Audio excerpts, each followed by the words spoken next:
Hello dear students, welcome to our channel Sims Official. I, Swati Rajput, your SSC teacher, and today I am going to continue our geography chapter number 6, manufacturing industries.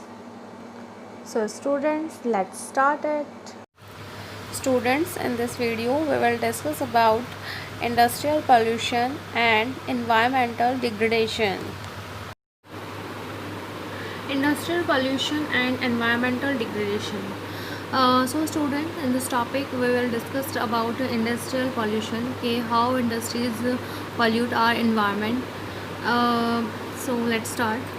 Although industries contribute significantly to India's economic growth and development, the increase in the pollution of land, water, air, noise and resulting degradation of environment that they have caused cannot be overlooked. देखिए student, जैसा कि हम देखते हैं जो industry है, हालांकि वो जो हमारा इकोनॉमिक डेवलपमेंट है उसमें बहुत ही इम्पॉर्टेंट रोल प्ले करती है, बट इसके साथ ही हम देखें तो इन इंडस्ट्रीज़ के थ्रू जो हमारा पॉल्यूशन है वो भी बहुत ज़्यादा इंक्रीज़ होता है. हमारी लैंड पॉल्यूटेड होती है, वाटर पॉल्यूट होता है, एयर पॉल्यूट होती है, और भी तरह के पॉल्यूशन होते हैं जैसे कि आपका नॉइज़ पॉल्यूशन है, ठीक है, और जो हमारा इन्वायरमेंट है उसका डिग्रेडेशन होता है, यानी कि उसके जो मीन्स हमारा इन्वायरमेंट पॉल्यूटेड होता है, ठीक है.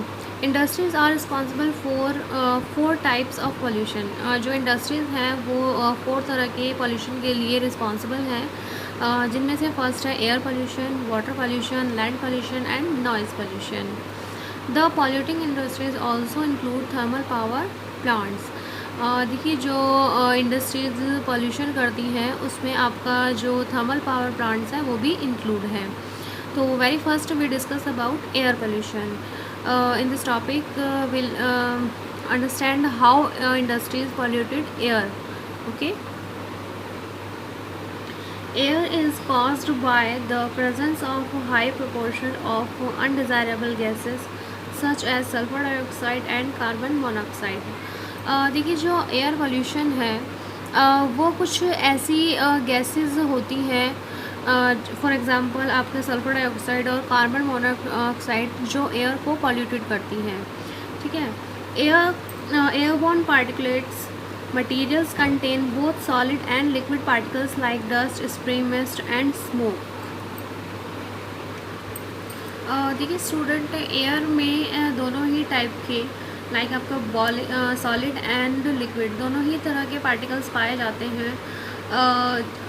जैसे कि आपका डस्ट हो गया यानी कि धूल जिसे हम कहते हैं, स्प्रे मिस्ट यानी कि कुहासा टाइप का होता है जब एयर में वाटर की कुछ बूंदें होती हैं, ठीक है, और आपका स्मोक यानी कि धुआं. Okay, smoke is emitted by chemical and paper factories, brick skin refineries and smelting plants, and burning of fossil fuel is in big and small factories that ignore pollution norms. देखिए student, जो कुछ industries हैं like आपकी chemical industry है, paper factory है, ईंटों के जो भट्टे होते हैं, ईंटों की जो फैक्ट्री होती हैं, आपकी रिफाइनरीज होती हैं जहाँ पर रिफ़ाइन किया जाता है ऑयल को, और जो स्मेल्टिंग प्लांट्स होते हैं जहाँ पर स्टील वगैरह और एल्यूमिनियम को स्मेल्ट किया जाता है, ठीक है, और जहाँ पर फॉसिल फ्यूल्स को बर्न किया जाता है. तो ऐसी बहुत सी बिग और स्मॉल फैक्ट्रीज़ हैं जो इग्नोर करती हैं पॉल्यूशन नॉर्म्स, यानी कि जो पॉल्यूशन के जो रूल्स बनाए गए हैं पॉल्यूशन को रोकने के लिए उनको इग्नोर करके वो अपना वर्क करते हैं, ठीक है. Toxic gas leak can be very hazardous with long term effect. देखिए जो टॉक्सिक गैस यानी कि जो जहरीली गैसेस होती हैं वो बहुत ज़्यादा हजार्डस यानी कि बहुत ज़्यादा भयानक होती हैं, और उनके जो इफ़ेक्ट हैं, जो उनके जो प्रभाव हैं वो लॉन्ग टर्म हो सकते हैं, ठीक है. Are you aware of the Bhopal gas tragedy that occurred. क्या आप भोपाल गैस ट्रेजेडी के बारे में जानते हैं? स्टूडेंट्स, आपको याद होगा तो आपने क्लास 8 में भोपाल गैस ट्रेजेडी के बारे में डिटेल में पढ़ा था. Okay, air pollution adversely affect humans health, animals, plants, buildings and the atmosphere as a whole. देखिए, जो आपका एयर पोल्यूशन है वो ह्यूमन हेल्थ को तो इफ़ेक्ट करता ही है, इसके साथ साथ जो एनिमल्स हैं, प्लांट्स हैं, बिल्डिंग्स हैं, और यहाँ तक कि जो हमारा पूरा एटमॉस्फेयर है, हमारा पूरा जो एनवायरनमेंट है, उसको पॉल्यूटेड करता है। Okay, now next we discuss about water pollution. अभी हमने देखा कि एयर कैसे इंडस्ट्रीज़ या जो इंडस्ट्रीज़ के जो वेस्ट होते हैं उनसे पॉल्यूटेड होती है। नेक्स्ट हम देखेंगे वाटर के बारे में कि कैसे इंडस्ट्रीज वाटर को पॉल्यूटेड करती हैं।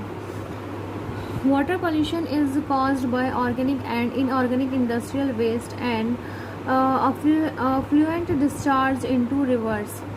देखिए, जो वाटर पोल्यूशन है वो इंडस्ट्रीज़ के थ्रू जो ऑर्गेनिक और ऑर्गेनिक जो सब्सटेंस, जो पदार्थ है, वेस्ट है, वो क्या किया जाता है, वो रिवर्स में उसको डिस्चार्ज कर देते हैं। जो भी उनका वेस्ट होता है उसको वो रिवर्स में डिस्चार्ज कर देते हैं, छोड़ देते हैं। The main culprit in this regard are paper pulp, chemical, textile and dyeing, petroleum refineries, tanneries and electroplanting industries that let out dyes, detergent, acid, salt and heavy metals like lead and mercury, pesticide, fertilizer, synthetic chemical with carbon, plastics and rubber etc. into the water bodies। अब देखिए, ये इतनी सारी चीज़ें हैं जो mainly responsible हैं water को पॉल्यूटेड करने के लिए, जिसमें आपका पेपर है, पल्प है, यानी कि पेपर की ही जो एक लुगदी टाइप से होती है, ठीक है, केमिकल्स हैं आपके, और डाइंग है, जैसे जो कपड़ों को डाई किया जाता है, उसके बाद जो वाटर होता है, ठीक है, उसमें भी बहुत से केमिकल्स होते हैं, ठीक है, आपके पेट्रोलियम रिफाइनरीज हैं, इस तरह की बहुत सारी चीज़ें हैं आपकी, एसिड है, डिटर्जेंट है, सॉल्ट है, ठीक है, हैवी मेटल है। तो ये सब चीज़ें क्या करती हैं, ये सब चीज़ें वाटर में मिक्स होकर वाटर को क्या कर देती हैं, पॉल्यूटेड कर देती हैं, ठीक है। कुछ फर्टिलाइजर हैं, पेस्टिसाइड्स हैं जो एग्रीकल्चर में यूज़ किए जाते हैं, तो वहाँ से भी ये बहकर जो रिवर का वाटर है उनको पॉल्यूटेड करते हैं, ठीक है। Fly ash, phosphogypsum and iron and steel slags are the major solid waste in India. India में अगर जो हम सॉलिड वेस्ट के बारे में बात करें तो इसमें जो है आपका फ्लाई ऐश, यानी कि एक तरह की जो राख जिसे हम कह सकते हैं, ठीक है, आपका फॉस्फोजिप्सम और आपका आयरन एंड स्टील स्लैग्स, ठीक है, यानी कि जो लोहा और स्टील में जो स्लैग्स यानी कि जो अशुद्धियाँ होती हैं, तो ये सब क्या है, ये मेजर सॉलिड वेस्ट हैं, ठीक है। Now we discuss